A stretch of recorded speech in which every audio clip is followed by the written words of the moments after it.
So the biggest question that everyone must be thinking is, do I hate people who do error hypnosis? Or erotic hypnosis, as it's more commonly called.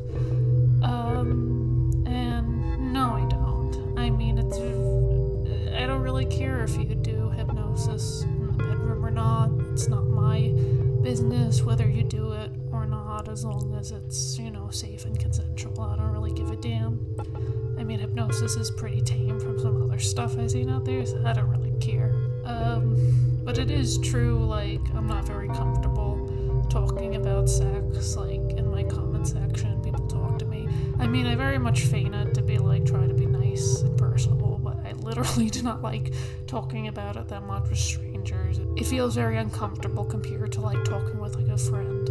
When you're talking with a friend about personal stuff like that, it's much more comfortable. When a stranger's, talking about their sex life, it just feels weird. It should be a really jumping off point for what people might take as disdain for Arrow is that I think part of the way I act is because of my dislike for the elitism within the Arrow hypnosis community.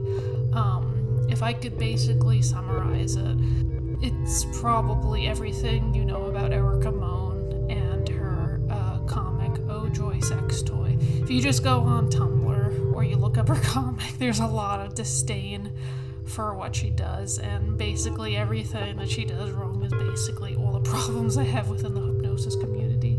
This whole idea that having a weird turn on makes you a discriminated minority group, like Joe at the office laughing at you because you shove balloons up your butt, is the same thing as genocide. It's very annoying. The whole kink shaming thing. I think the only legitimate kink shame is when Christians I don't know, throw rocks at you because you looked at porn, giggling or thinking it's kind of gross that you told someone about your weird interests. I don't think that's discrimination. I think that's just general etiquette. People will react the same if you tell them about what happens in the bathroom, or if a woman talks about her monthly. People don't want to hear that when they're eating their foods. It's usually if you're friends with someone, that's when it feels more comfortable to talk about something like that. That's one thing I cannot stand, the elitism. No, everyone has a fucking fetish. Even the most vanilla, boring people are bound to have something a little bit off-center than the purest, most regular stuff that people do in the bedroom. It feels very dumb. You're not special because you're into BDSM. That's such a mainstream thing. You're not special. You're not cool because you're into that. That's the most mainstream turn on out there. Everyone knows about it. You're not special. I'm trying to think of what else. Another thing is not understanding boundaries, not understanding what is right socially. The thing about people who are into these sex communities, I think starting off when you're saying you're part of a sex community, how can you be part of a community for sex? It's so weird. At some point, it's what you do in the bedroom. When does that become a community effort where you have to talk with people? I understand if you're you want to do more spicy stuff, but I mean, it's how far can you go? And it's these people are very, very obsessed with not only just going online to talk about sexy stuff, they want to have nothing but friends who talk about the same stuff. They cannot have friends who are not interested in talking about sex. It's so against their priorities. It's crazy. These are the type of people I don't like.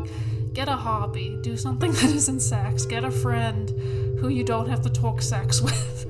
It feels kind of like a no-brainer that, you gotta do something that isn't sex. Sex isn't a personality. I think another thing that people might notice that I have a disdain for is the political side of it, because it's very contradictory. A lot of the political stuff very much contradicts people's turn-ons. It just feels like a lot of hypocrisy. I'm gonna go back to those Erica Moan comics because they're so bad.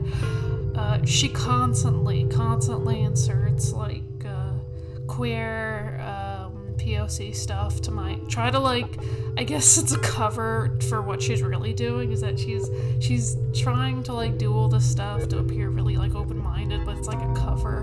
Like, she invites all these people on because she thinks she's being really diverse, but then if you like peer into it, they share really crazy stuff. Like, she shares like, I don't know, race play, all this other stuff that contradicts the type of political beliefs these people have. It's very similar to people I've met in the community. It's like, it's so weird. I'm super politically correct, all fetishes are valid, I love everyone, and then it's like, how far are you gonna go? Like, are you gonna like validate pedos?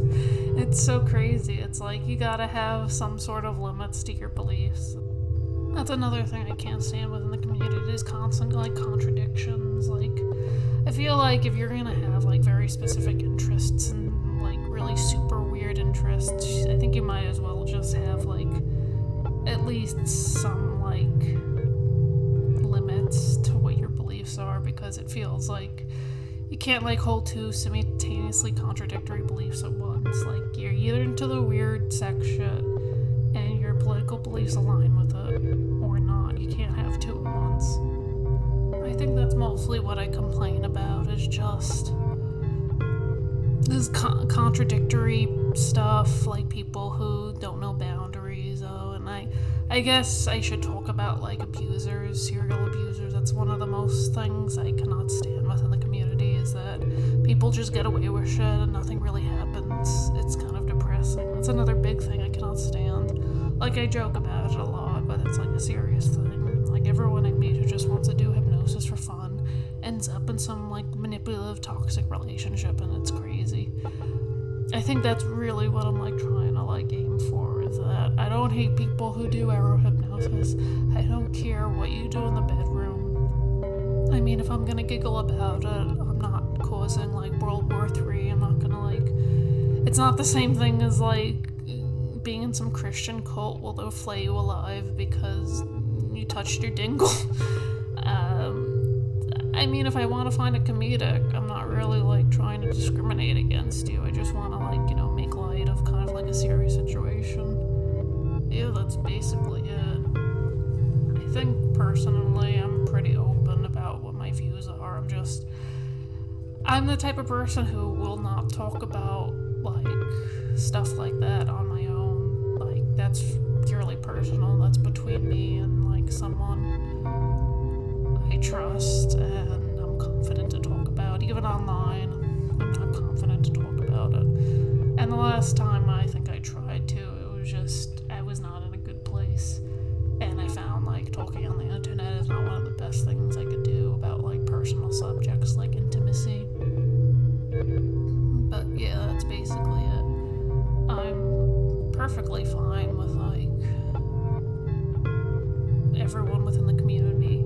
It's just if I seem like completely standoffish when you start like asking me like weird sexual stuff, like, I'm into this and I think it's really cool and it's valid and I'm here to educate you. It's, maybe don't.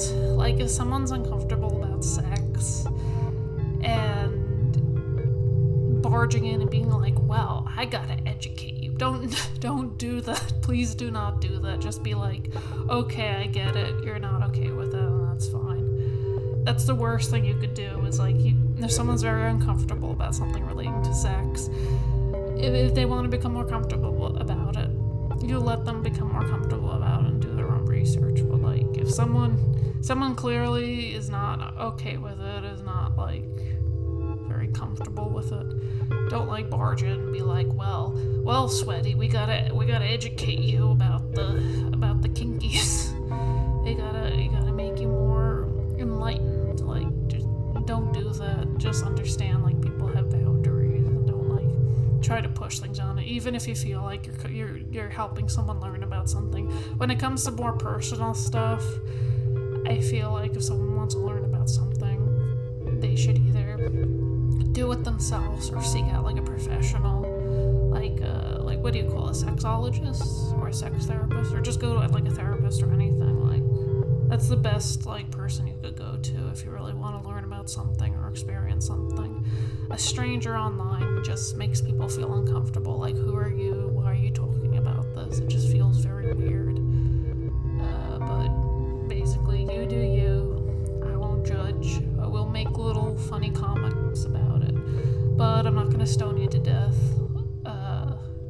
And I promise that Jesus loves everyone. See ya.